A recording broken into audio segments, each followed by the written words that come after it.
Assalamualaikum warahmatullahi wabarakatuh. Saya Ahmad Shafi'i. Pada kesempatan kali ini saya akan mempresentasikan metodologi penelitian saya yang berjudul Strategi Komunikasi Pemasaran Terpadu PT Giri Santosa Adiraya. Selanjutnya, gambaran pada hari ini saya akan membahas 3 bagian. Yang pertama itu pendahuluan, yang kedua tinjauan pustaka, yang terakhir metodologi penelitian. Pada pendahuluan, gambaran umum penelitian yaitu PT Giri Santosa Adiraya ini berdiri pada tahun 2009, berlokasi di Sokaraja dan didirikan oleh Pak Johong dan Bapak David. PT Giri Santosa ini adalah perusahaan yang bergerak di bidang industri manufaktur kayu lapis yang memproduksi plywood atau triplek. PT GSA ini tentunya saat ini memiliki kompetitor.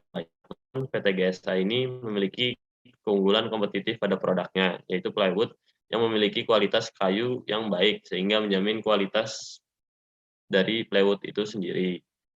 Model bisnis yang dijalankan PT GSA ini adalah B2B atau business to business, sehingga customer atau pelanggan dari PT GSA ini adalah perusahaan atau pelaku usaha.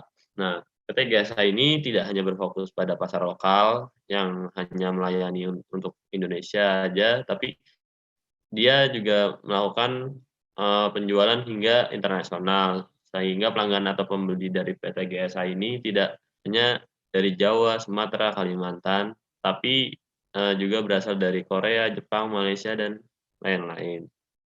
Selanjutnya latar belakang. Latar belakang dari penelitian ini, PT GSA sendiri tidak memproduksi plywood dengan jumlah besar dan memiliki permintaan yang cukup tinggi. Nah, tapi tentunya mereka dengan permintaan yang tinggi itu datang tidak tanpa sebab. Nah, peran penting dari marketing atau pemasaran ini tidak lepas dari adanya jumlah permintaan dan penjualan.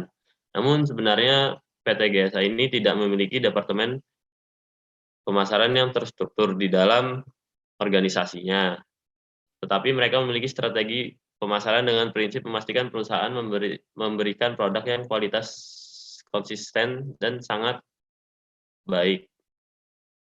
Selanjutnya,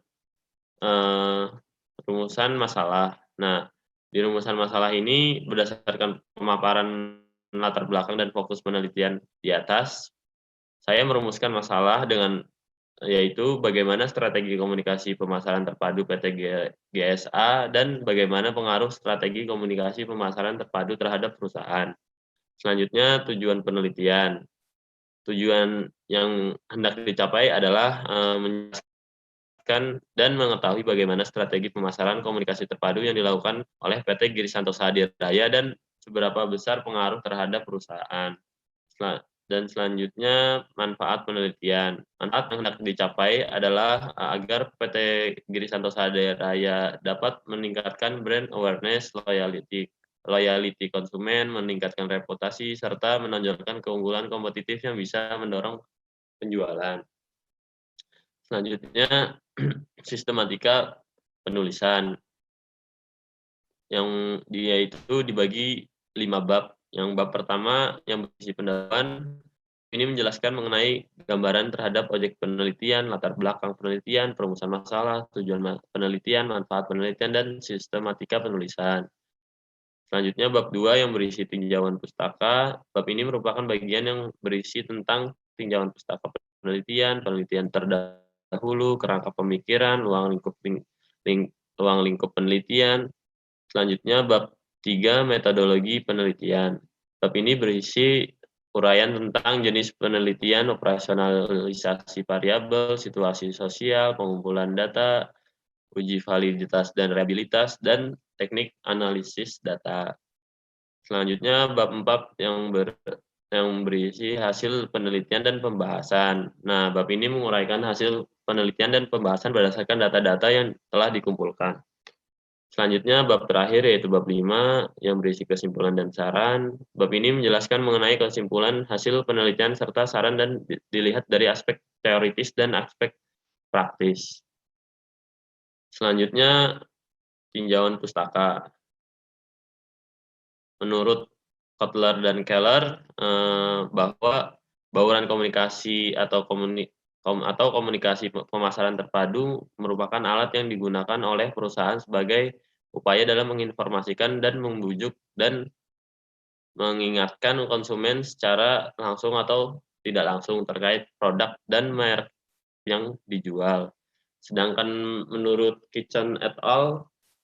Dikatakan bahwa IMC ini pada dasarnya adalah pendekatan manajemen yang menyelaraskan dan mengoptimalkan dampak komunikasi dari berbagai disiplin ilmu. Nah, dijelaskan dalam Kitchen et al. Ini dalam menentukan strategi IMC yang tepat, terdapat dua bentuk kerangka pengambilan keputusan IMC. Yang pertama, operasi internal, yaitu yang sebagian besar berfokus pada masing-masing dari berbagai disiplin komunikasi pemasaran. Selanjutnya, lembaga kedua yaitu lembaga eksternal yang menyediakan keahlian, bimbingan, dan implementasi. Selanjutnya, kerangka pemikiran. Nah, pada penelitian ini, kerangka pemikiran dimulai dari rasa ingin mengevaluasi dan mengembangkan strategi komunikasi pemasaran terpadu yang dilakukan oleh PT Giri Santosa Diraya, dimulai dari perencanaan, pelaksanaan, dan evaluasi dalam menyampaikan pesan komunikasi yang ingin saya sampaikan. Nah, maka dari itu saya menggunakan kerangka pemikiran sebagai berikut. Kurangnya komunikasi pemasaran terpadu PT GSA. Selanjutnya, strategi komunikasi pemasaran. Nah, dengan melakukan model EMC, kita melakukan 3 hal. Yang pertama, perencanaan, pelaksanaan, dan evaluasi, sehingga terbentuknya strategi komunikasi pemasaran terpadu PT Giri Santosa Adiraya. Selanjutnya, metodologi penelitian. Jenis penelitian ini merupakan penelitian kualitatif, yaitu metode ini merupakan hasil dari data yang sifatnya narasi dan bukan angka. Selanjutnya, menggunakan pendekatan teori terhadap pengembangan teori secara induktif. Nah, induktif sendiri ini adalah proses pengambilan kesimpulan dari observasi kecil secara detail untuk mendapatkan gambaran luasnya. Dan terakhir, menggunakan strategi etnografi. Strategi etnografi ini yaitu memahami budaya atau aspek budaya melalui serangkaian pengamatan dan penafsiran perilaku manusia yang berinteraksi dengan manusia lainnya. Selanjutnya, operasionalisasi variabel. Yang pertama yaitu direct selling. Ini atau proses penjualan langsung pada lingkungan retail seperti toko perumahan, toko online, atau tempat lainnya yang bukan toko resmi. Selanjutnya, personal sharing. Nah, bentuk komunikasi secara pribadi untuk memberikan informasi kepada pelanggan dan memujuknya untuk beli produk yang ditawarkan. Selanjutnya, komunikasi melalui public relation, yaitu strategi untuk membangun relasi dengan baik dengan konsumen untuk mendapatkan opini dan pandangan yang positif dari konsumen. Dan terakhir, brand awareness, loyalty konsumen, reputasi, dan penjualan, yaitu pandangan terhadap perusahaan dan posisi perusahaan dalam aspek kesadaran brand, loyalitas konsumen, reputasi, dan tingkat penjualan. Penelitian yang pertama yaitu melakukan persiapan, seperti menyusun rancangan penelitian, memilih lokasi penelitian, mengurus perizinan, dan lain-lain. Yang kedua, lapangan, yaitu memahami dan memasuki lapangan aktif dalam kegiatan, seperti pengumpulan data. Dan yang terakhir, analisa data, yaitu reduksi data, display data, analisa data, dan lain-lain. Selanjutnya, situasi sosial. Nah, di situasi sosial ini, peneliti ini dilakukan PT Giri Santosa, tepatnya di Sokaraja, Banyumas ini. Selain observasi langsung, peneliti juga melakukan wawancara dengan narasumber yang bernama Bapak Sadimin. Profil narasumber dimuat dalam tabel berikut. Selanjutnya, pengumpulan data dan sumber data. Nah, data tersebut dibagi ada data primer dan data sekunder. Data primer diperoleh dari hasil observasi dan wawancara, dan sedangkan data diperoleh dari pihak internal dan pihak eksternal.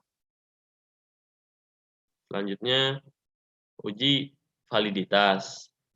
Nah, saya menggunakan uji kredibilitas karena melalui peningkatan kualitas dan keterlibatan peneliti, pengamatan secara terus-menerus, triangulasi, pelibatan teman untuk berdiskusi, memberikan masukan dan saran dalam proses penelitian, menggunakan bahan referensi untuk meningkatkan nilai kepercayaan akan dan kebenaran data yang diperoleh.